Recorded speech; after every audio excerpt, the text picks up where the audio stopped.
For taking the time to be here, and you'll hear from the folks to my left and the right in a moment, and I'm grateful for their presence and their hard work over the course of a number of years. We're here to talk about some of the efforts that have been underway since 2019 that were accelerated in early 2023 and continue throughout the state of California as it relates to crime suppression and partnerships that have been supported by local law enforcement in coordination and collaboration with the California Highway Patrol, the Department of Justice, and of course members of the Cal Guard.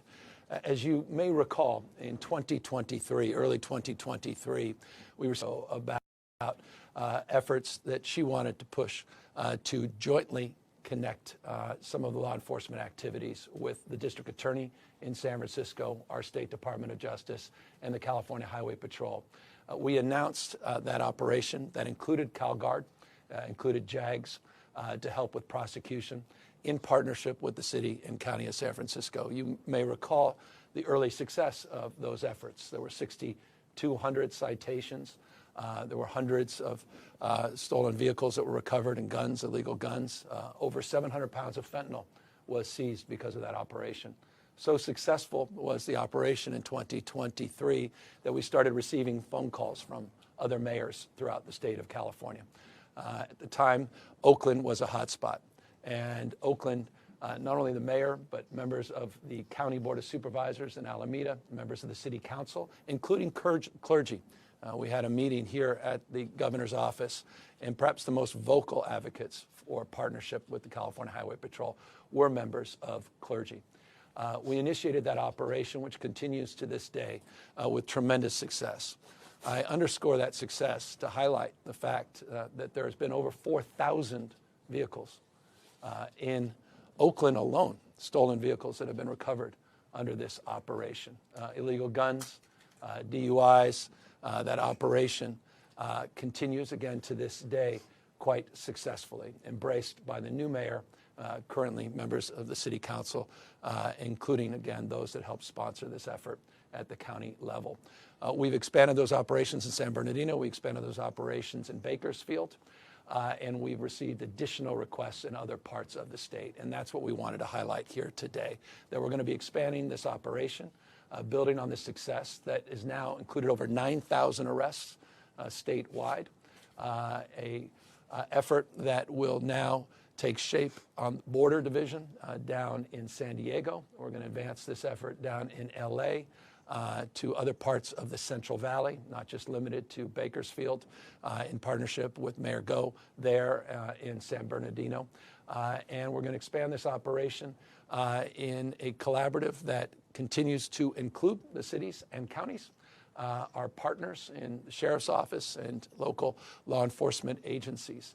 We continue as well to work with the federal partners. I'll remind you, in San Francisco, working with the Biden administration, that we initiated as we launched the CHP operation, federal partnerships, an incredibly important and impactful partnership with the DEA, with the FBI, and with the Department of Justice. Operation Overdrive also advanced a lot of the efforts that have substantially improved quality of life and conditions in San Francisco. We continued to seek collaborative partnerships along the lines which we enjoyed in the Biden administration, and we continue to seek collaborative partnerships with local law enforcement agencies and local elected officials throughout the state of California. These operations will be targeted, they'll be data-driven, they'll be focused on the basis of intelligence gathering that's coming from different law enforcement agencies on the basis of these existing task forces and existing relationships. And these will be unannounced efforts. Teams, minimum teams of 15. They'll include K-9 teams. They'll include lieutenants, sergeants, and 10-plus officers. Will surge up, and the commissioner can talk a little bit more about how he sees these teams operating. They'll be mobile. They'll work on a regional basis, and as I noted, they'll be expanded. They'll be pulled out of 6 divisions, at least sort of organized around 6 divisions throughout the state of California. But the big announcement here today is building on the success of this proven program. We're now expanding it to 3 additional areas in the state, notably LA, San Diego, and other parts of the Central Valley. I would highlight, and I think this is important to highlight, and I know the issue of reduction in crime is an important issue, but I want to make this crystal clear. It's never good enough. Good enough never is. Success is not a place or a definition. Success is a direction. There is no having made it as it relates to the issue of crime suppression. That's why in California we continue to build on not just these partnerships, but over $1.7 billion of resources that we have provided under our public safety plan in this state since 2019. I will highlight specifically those partnerships that were significantly advanced, the $267 million in particular that was forwarded for prosecution, vertical prosecution grants for sheriffs, district attorneys, and law enforcement agencies throughout the state of California. 55 LEAs received, local law enforcement agencies, those grants. And that was specifically targeting retail theft, organized retail theft. You may have seen highlighted the outstanding job in partnership with 5 counties, led by Ventura County, other counties in Southern California, the work they just did and announced as it relates to the indictments, 43 counts and criminal charges in those 5 counties related to Home Depot operation that came from the support of those grants.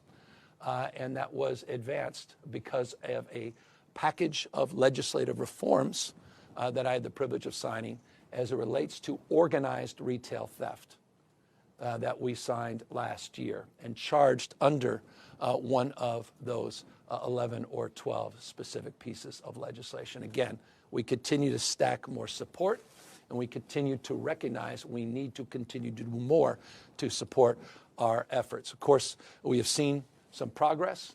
These numbers bear that out, but these numbers mean little to people. These are aggregate numbers, but we don't live in the aggregate. Everybody lives in a different community with different conditions, different challenges, and we are mindful that we have a lot more work to do. And that's precisely why we are announcing this today. I would rather be remiss if I did not comment on some of the activities as it relates to the National Guard at the federal level before I turn it over to the Commissioner and the Secretary. I am mindful, and I hope you are mindful, that any hour, any day, Justice Breyer will come out with a decision on posse comitatus. It will be the first district federal court judge in the country to adjudicate the facts on the basis of depositions that we had in hearings that we had a few weeks ago in federal court, where we deposed members of the Trump administration, Border Patrol, and the military as it relates to their operations in the state of California. I think its consequences will be profound and far-reaching.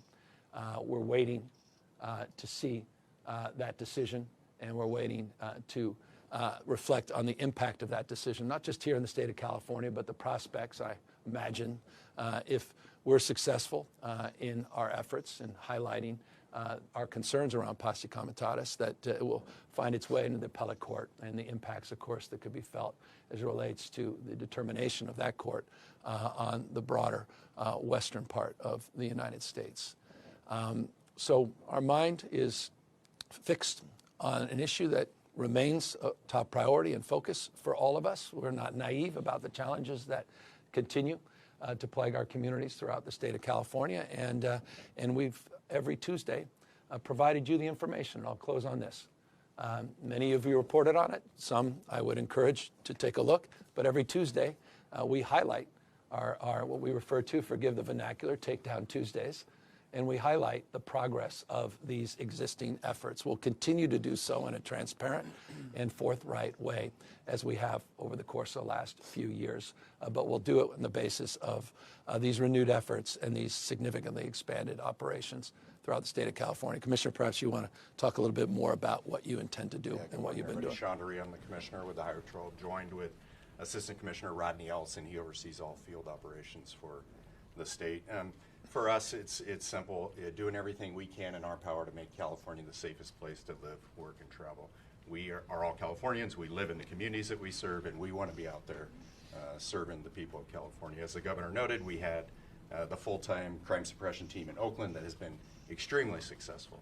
And nobody knows that better than the people of Oakland, the communities of Oakland, who thank these officers every day for the work that they're going in there and doing.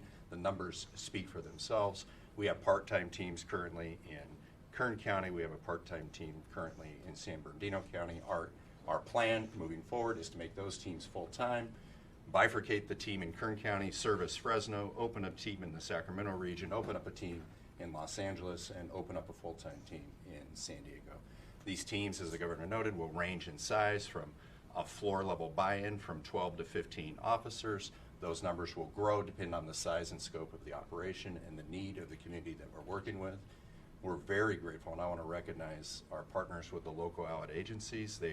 Many of them have reached out to us and asked us for this help. We look forward to partnering with them. We look forward to serving the specific needs of the communities, whether that's open-air drug markets, whether it's street racing, whether it's auto theft, drugs, whatever it is. Finally, I just want to thank the men and women. I want to make this distinction. The people that we put on these teams volunteer for these teams. They come from the communities. They take this very personal. I want to give a shout out to the men and women of the Highway Patrol. We set a goal this year to remove as many crime guns, illegal guns from the streets that we can. The highest year we've had to date with the Highway Patrol hovered around 2,100. Year to date this year, we're just at 2,500 crime guns that they have removed from the streets. On top of that, almost 1,100 pounds of fentanyl, illegal drugs that are polluting our communities. And so to the men and the women of the Highway Patrol, I say thank you. To the governor, thank you for the support, the confidence. To our teammates and the local allied agencies, we look forward to working with you. I appreciate it, Commissioner. And Tokes, perhaps you can update some of those coordinated operations. You're also doing a lot of work, continue to do a lot of work with cities and counties as it relates to encampment cleanups and quality of life issues. Absolutely. Good morning, everybody. Thanks for taking the time to be here. Just two really quick points. Number one, I want to thank the governor for his continued support and leadership on this issue. He's, every single time the CHP has reached out for support and come up with a new idea, or he comes up with a new idea, we're able to move it forward, and the evidence is there that it's making a difference. So thanks to the governor, and thanks to Commissioner and Commissioner Rodney as well for all your support in moving a lot of this effort forward, and for the governor's continued leadership. Number two, even though the governor said in his comments we don't live in the aggregate, look, his team, my team, spent a lot of time looking at the data. And when you look at this data, it clearly shows a lot of the efforts that he's been leading, the commissioner's been leading, it's making a difference. That chart he showed, Oakland, San Francisco, crime down. Overall as a state, violent crime is down in 2024, 4.5%. Property crime is down 8.5% across the state in 2024. As the commissioner noted, it's not just he and his teams. Those allied agencies obviously play a significant role in driving those numbers down. So I think it's just important to note that even though the governor is being bashful and saying, you know, we don't spend all our time here, our teams do. The people in the community should be feeling that impact of improved safety out there, no doubt. But to the governor's point as well, these issues related to crime are very much connected to what our streets look like. Not only do I have the responsibility to support Commissioner DeRee, also have oversight and support of Caltrans as well. Caltrans has a big responsibility in making sure that our rights of way, more than 50,000 miles in the state, are clean and open and safe, and dealing with issues related to people experiencing homelessness and encampments and litter, Clean California, all those things governors spearheaded to levels that we've never seen before in a state in his tenure, with funding and policy support. And so we're going to continue to do that work as well. Beyond CHP, Caltrans is going to continue to be focused and stepping up in cities like Oakland and San Francisco, and Bakersfield, San Diego, LA, to make sure that where we're seeing high numbers of litter or possible encampments, we're cleaning those up. And not just cleaning up encampments just to disperse people, but to make sure that they have long-term housing and care that they need as well. It's very, very important in the work that we do. We're not just going out there and cleaning up our sidewalks and clearing people out of the way. We're making sure they're connected to the continued services that they may need as well. So with that, again, Governor, thank you for your leadership on this. And Commissioner DeRee, the CST effort here, hoping that it sees much success in the months to come. Yeah, no, look, and the leadership is shared across the board. And again, I want to just highlight the mayors in particular that have been extraordinary partners in this effort. And it's a bipartisan effort. We're moving in Republican communities, Democratic communities, but we're all moving in the same direction. And that's the spirit we're bringing to this expansion of our existing program, and want to maintain that momentum and do it on the basis, I think, of what the commissioner mentioned, which is with the strong support of the community. One of the things that has been, I spent a lot of time in Oakland. It's an extraordinary thing to walk the streets of Oakland and have people come up and say thank you to the California Highway Patrol. Thank you to the men and women of the California Highway Patrol for being there. And that's testament to the quality of the training, but also the quality of leadership. And so I just want to acknowledge the men and women that are in front lines and thank them for being extraordinary ambassadors for this program that allow us to be in this position to be able to expand it significantly across the state. With that, we're happy to answer any questions. Governor, is this in response to President Trump talking about, or is it to prevent the possibility? When President Trump talks about deploying more National Guard troops to more cities, is this part of a response or to prevent that from happening? Well, I think you can go back to your own reporting. We've been pretty consistent with these kinds of announcements. We haven't necessarily invited you in to the horseshoe here to announce them. We've done it by paper. We do it every week. We're highlighting these things. I've had probably 9 or 10 press conferences on this topic over the course of the last few years. So we're not reacting or responding to anything, quite the contrary, with one caveat. The community wants to see more, and we are trying to be responsive to the people we serve. As it relates to the president in particular, he's doing things to people, not with people. It's a point of profound and consequential contrast. He's de facto militarizing American cities. That's why I led with the Breyer decision. We're waiting for the outcome of that. Could have profound implications in terms of his authority to militarize American cities. Again, certainly here in California, impacts, though, will be discussed and debated if he moves in our direction across the United States. But I should note, just on that, if he is to invest in crime suppression, I hope the President of the United States would look at the facts. Just consider Speaker Johnson's state and district. Just look at the murder rate. That's nearly 4 times higher than California's. In Louisiana, this is Speaker Johnson, 4x higher. I'm just offering, again, you've not seen this on Fox News, so President may not be familiar with these facts. So I want to present some facts to the President of the United States. And imagine this is alarming to the President to learn these facts, particularly Speaker Johnson, who's been such a strong partner and ally in these efforts. So the carnage in Louisiana is well defined. Of course, Mississippi leads the nation as the #1 murder state in America. Imagine this in particular may resonate with the President of the United States. It's got a murder rate, it's 180%. 180% higher than Los Angeles. It's interesting. LA has more people. These are all per capita numbers. More people than Los Angeles. Perhaps the president could deploy the National Guard in every corner of Mississippi. It's the murder rate's out of control there. Carnage. And governor may want to make that phone call. Again, if they care about the issues of crime and violence. I would note St. Louis murder rate is 190% larger than Oakland. I can go on. We could talk about the carnage in Arkansas, again, one of the top 10 murder states in America, 2.6 times greater than San Francisco. Again, these are just not just observations. They're stone-cold facts. And the fact remains, if the president is sincere about the issue of crime and violence, there's no question in my mind that he'll likely be sending the troops into Louisiana and Mississippi to address the just unconscionable wave of violence that continues to plague those states. Governor, you talked about putting the mirror up to the Trump administration. I'm not necessarily pointing to this, but in social media with the Patriot Shop that you've established, I mean, is this a way still, though, to sort of do that? Because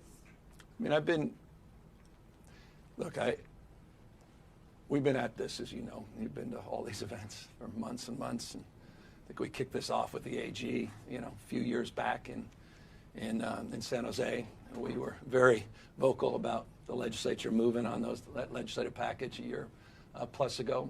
So I think it's a continuation of that. But I think it is important to highlight the National Guard issue. I thought it was the right question. And it's a question on all our minds. Is this America? Are we losing our country? Have we lost grip with reality? The idea that the military can be out there in every street corner. In the United States of America, that people that don't look like me, the black and brown community, quite literally feeling like they're racially profiled, scared to death to walk their dogs or go to the grocery store. Even in some cases, now you're hearing more and more about it, going to the hospital to get emergency care, let alone preventative care. For that matter, even going to school or to graduation we saw last year, funerals, weddings, events. So, no, I think it's important to build on what we're doing, yes, to extend that narrative, to expand our successful programs, to acknowledge we have work to do, not suggesting otherwise, but also acknowledge that this country needs to wake up to what's going on, and not just the authoritarian tendencies, but the authoritarian actions by this president. This cannot be normalized. And yes, so I'm highlighting some just blatant hypocrisy. Yes, we're putting a mirror up to the lunacy that is Trump's tweets and his grift. The madness that is someone that would dress up as the Pope and tweet that out, or put his face up there on Mount Rushmore in a Superman costume. President of the United States. So I do think it's important to put that mirror, that lens back, and have everyone reflect on it and say, well, have we accepted this as normal? Why aren't we calling this out more clearly? So extension of what we're doing, but also, yes, highlighting some of that. We know that he often, challenges facts. We saw him challenging crime data in D.C. What's the plan in place if he obviously doesn't believe? Well, it's an administration that's always believed in alternative facts. In fact, facts don't matter, illusion rules. That's why the chatbots at Fox are so successful at night. Shape-shifting, facts don't matter. They flood the zone with narrative. But facts are stubborn things. And the fact is, Mississippi, I mentioned Arkansas. How about Tennessee? Alabama. Alabama's top 3 murder states in America. Where's the President of the United States? I thought he cared. These are his states that voted for him. His state of mind doesn't seem to be focused on the issue of crime and violence. It's about an expression of authoritarianism. He reflects and waxes, I think, 2 of the last 3 days, talking about being a dictator.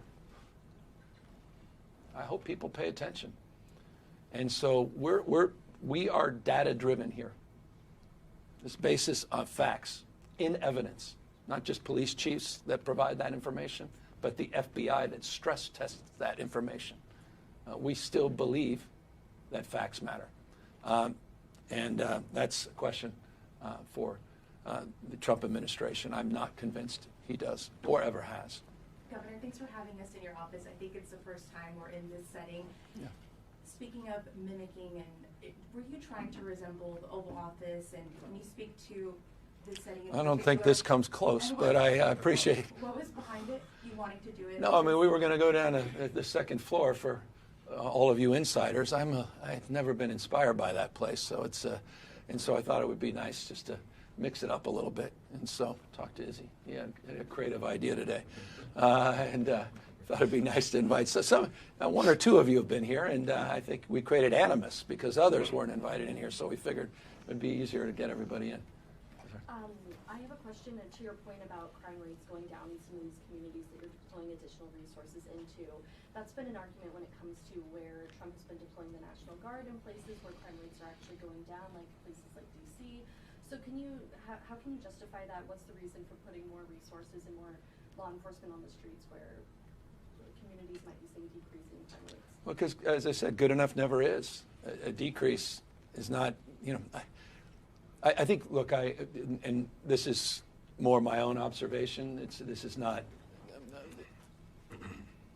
more of a tonal observation. I don't think it's a very good argument to make that, well, we're down 15, 20% when you still have people whose cars are broken into. You still have crimes being committed. You still have murders.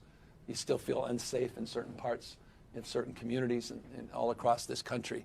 So I think we have to be very careful about that. And I'm not arguing to defend the status quo, quite the contrary. We think we can do better still. Just because we have the second lowest homicides in modern recorded history, certainly my lifetime, doesn't mean we can't do better. We can. And that's what this is about. But again, I also would highlight that our efforts were focused in the initiation of this effort that we're expanding here today. We're focused on hotspots. We focused on parts of San Francisco 2 years ago that were of concern. We've seen progress, but not good enough. I talked to the mayor the other day about it. He wants to see more. He was very encouraged by our willingness to engage and re-engage back in San Francisco. We went to Kern County, which was the murder capital of California, Kern County, a few years ago. I'm off the charts. I think for 5 out of the last 6 years, they've been the murder capital of the state. And we reached out to mayor and the county, and we said, look, this is not just about coastal cities. This is about parts of the state that we don't overlook, but often parts of the state that are overlooked. And those partnerships have proven unbelievably successful. By the way, I mentioned Mayor Go because not only did she enthusiastically embrace this, but she's seen some of the biggest decreases in crime in Bakersfield in the state. We're using not just our mobile resources, we're using our air resources down there as well, and I appreciate the commissioner's work in that respect. We're going after sideshows down there, and we've seen some success. So their willingness to engage has been profoundly consequential and beneficial, and I think a lot of those communities that have seen declines think they could do better, can do more, and that's why we're going about that. Governor, you mentioned hotspots.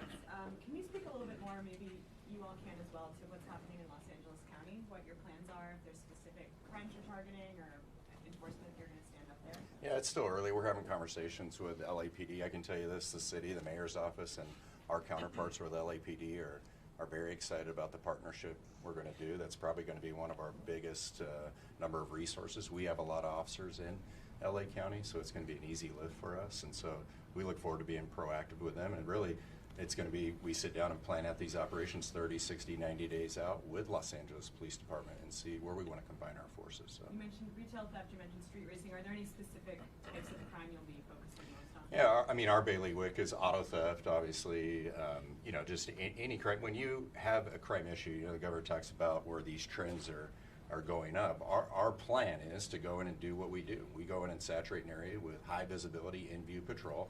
We're going to put numbers of black and white patrol cars and officers in uniform in there. It deters criminals.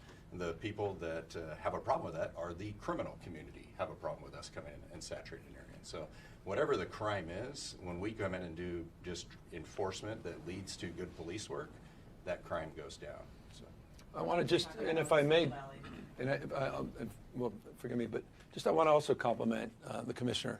It was the CHP working with LAPD that were protecting the National Guard and the military in LA. I want to thank them for that. The LAPD, in partnership with the CHP, had to protect the federalized guard and the United States military after Donald Trump federalized them. And I just want to compliment you more publicly for an outstanding job in that respect. Forgive me. Can you talk about what your efforts will focus on in Sacramento and the Central Valley? yeah, same thing. Yeah, same thing. We're talking with those chiefs directly to see where their needs are, but it'll be the same plan of attack. And so these operations will be well thought out, will be data driven, will be planned in advance, but obviously we're not going to public on when and where. And after we've executed some of them, we'll be more than happy to share what the results Two are. messages today are kind of contradictory. On the one hand, you're mocking Trump's deployments and, you know, highlighting the crime rates in red states that you say are higher, and at the same time, we're here because you're surging law enforcement across the state. So, do you believe that crime is a problem in California or not? Well, sort of a curious question. I made the entire point that crime's an issue and we want to tackle it, and we continue to do more in that space, and we announced and highlighted some of the expansion. What is not contradictory, respectfully, is that we're doing it in partnership with our local communities.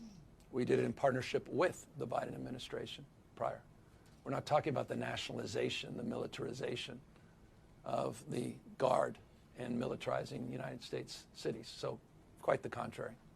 Thank you, everyone. Trafficking, is that, I mean, not to get specific, but trafficking in this area. Thanks, guys.